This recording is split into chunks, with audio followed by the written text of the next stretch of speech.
Hapa Kenya sasa hivi hatuna upinzani. Kuna wanasiasa waliofeli ama walioshindwa na wakahaba hate. Hate is different from politics. Ndio kitu iko hapa. Nilishangaa sana juzi serikali inawapata wale watu wanataka kuleta ulaghai upande wa mafuta.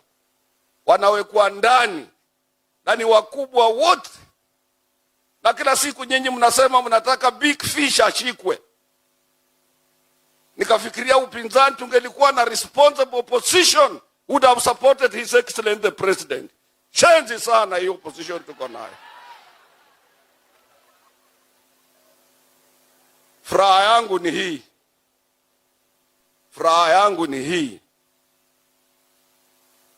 ODM na vyama vingine vyote vimekubali kufanya kazi na rais. Na mimi nataka kuambia kwa ukweli, mimi ndio nilitembea na Raila Amolo Odinga na alikuwa shemegi yangu. Na yeye peke yake ndiye alikuwa opposition Kenya, ndiye alikuwa anajua siasa ya opposition. Mimi nakubaliwa, acha niseme mimi ni mzee. Kenya hamuna opposition sasa. Saa 4 mimi nawaambia na uweke kwa kalamu yako. Siku ile ya uchaguzi mwaka unaokuja, Rais William Samoei Ruto atakuwa amechukua kiti. Na usichelewe na usiseme ukunisikiza kama mzee wenu. Tunataka utulivu kwa nchi hii. Hakuna amani kule Iran na hizo nchi zote za Kuba kule kwa Gulf. Vita ni mbaya. Msikubali fujo nyinyi. Wale watu wa hate wanatafuta fujo. Namaliza nikienda kuketi.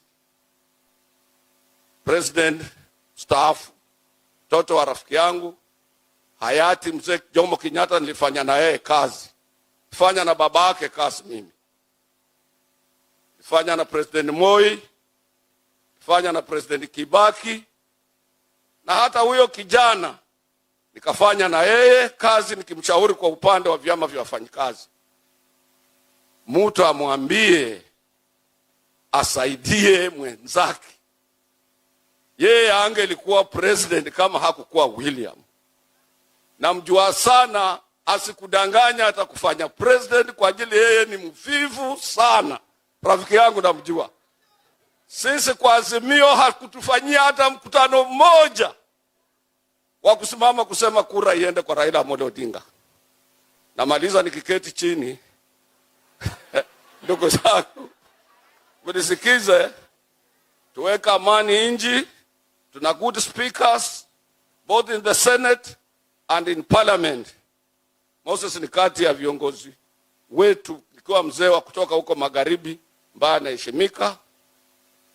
Speaker King ni wakili anaheshimiwa, na msaidie nchi. Sisi tuko nyuma, na tuna watu, sio nyuma tu bure, tuko na watu sisi. Sisi tuna watu sisi. Sisi ndio tutasema sisi. Sisi ndio tutasema. Kama utatusikiza wewe mshanzi sana. Pole sana.